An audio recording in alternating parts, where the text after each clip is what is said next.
Hi guys! I've got a couple more finished Traveller's Notebook inserts to show you today, and this is a really gorgeous cover from Michelle at the Stamp Spot, and that's what I've been keeping my finished inserts in lately. So I've got a few of these, all different patterns, so check out the stampspot.com.au and you can, I think you can even pre-purchase them, like you can order which fabric you want them in. Anyway, they're really gorgeous. So let's get going. I've got two really fat inserts in here. Few of these pages have process videos. This is one of my Crafty Twin layouts. So these were all digitals from the AC Digital shop, and this one I had printed on vellum, which I really love. There's a few inserts in here where I've used this pocket page to make some sort of transparent flap, I guess, so I really like that sort of technique. This was a page I did with a few more of those same digitals and a little sprocket photo. I love the sprocket photos for these inserts. This was a video I had done for Citrus Twist with one of their digital cut files for the month. And one for Kelly Stamps using digital stamps. I love these label stamps. They create such a cool background. Like, I've really been loving digital elements, I think. There's quite a few in this notebook actually now that I look at it. This is another page with the digital stamps. There was a video for this one as well.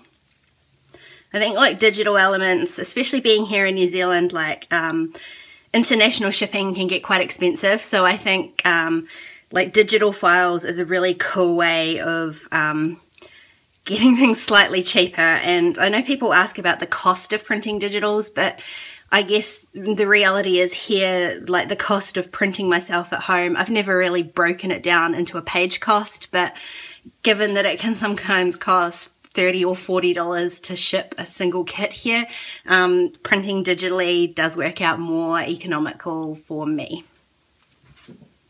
Yeah, again, this is another digital kit. This is the Camellia kit from Tincture Company.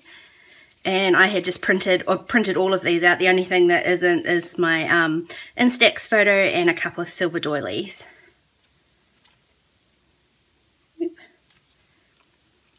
This was a full page photo I had done just for a Citrus Twist. All I used was one little stamp set from them, so I printed a full page photo, and this is just printed on like regular printer paper, not photo paper, and then I just split it in half, stuck one side down and the other side into the pocket, and then I just did some stamping on top. They had an outline stamp and the inside stamp, so some of these are double stamped and some of them are just single, and just running the stamp diagonally up the page to create a little bit of flow. This was another page from the Citrus Twist kits. I just like adored this polka dot page. And again, all I had done was just added an insert into the pocket with a little bit of stamping and some puffy stickers. It's a cute photo. Hopefully you all saw this one. My thank you to you for the 5,000 subscribers. And again, I've got a sort of clear element on the pocket. And I've looked through this notebook a few times, and I think the stitching really helped keep those letter stickers on the plastic there. And that is the end of that one. And this one here, I had just decorated a little bit. I think this is an insert that I had, the cover I had just done, it's just a little bit of washi tape, and I had made this 3x4 card out of a Citrus Twist kit, and all I did was just stick that onto the front. So that was a super easy way to decorate the cover. This one, again, I had just done the washi tape, and this was a little like cluster embellishment that I had previously made. So I find those really simple ways to decorate these. This one, it had sort of started to pull apart in the middle, so I just hand stitched down the side there. And because I had the washi tape from the cover onto the inside, I just made like a little simple page on the inside here with a bit more washi tape and a few pieces from, I think there was some of the Misc kits I think I used. This was another YouTube pop I had done with Kaylee and Essie. And this is just an insert that goes into the pocket, so that's why I can have the folded flap over the front there and nothing on the back, which worked out really well. This was actually a layout I had done for one of our Crafty Twin mood board challenges, but it didn't work out exactly how I had wanted, and so I gave it another go and came up with something I liked better. But I do like the circles, so I might give this another go. It just wasn't quite what I had imagined.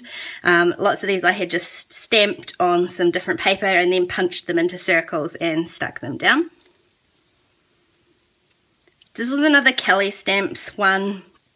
And I think, yeah, there was a process video for this, and I had put 1,000 little pieces of foam tape behind these letters to raise them up, which I really liked, but this notebook just started getting so exceptionally fat I couldn't even work with it. So what I did was pulled these all off, very carefully pulled all the foam off it, and then put them back on. So this wee hidden tag there with my journaling inside a pocket, which I actually ended up sticking on top of the pocket page when I had sort of rearranged this.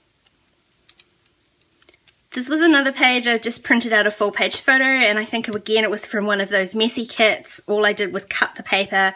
This was a journaling card, so I cut out the arrow, added a couple of stickers. This was one of their little 4x4 cards, so I just glued it down around 3 edges, and then I can add the little tag with the journaling on it.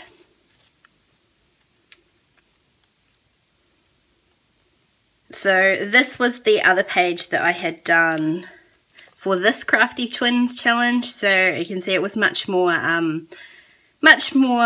what I wanted it to be. I wanted it to be much brighter and more colourful, and the other one just ended up being a little bit too white for my liking. And the last page in this, no, not the last page, one of the last pages in this was just a page I had done after I got a whole pile of stuff from that Studio Calico sale, and I was just testing out some of the things, some little stickers. They were actually bigger hearts, but I got a little heart punch, so I punched some little hearts out of the bigger stickers. I tried out the stamp set, which I don't really love, to be honest, and then they had this paper, and it had a heart on the paper, and so I had just used a knife to trim the heart out, and then I can use that as sort of a window through to my full page photo on this side.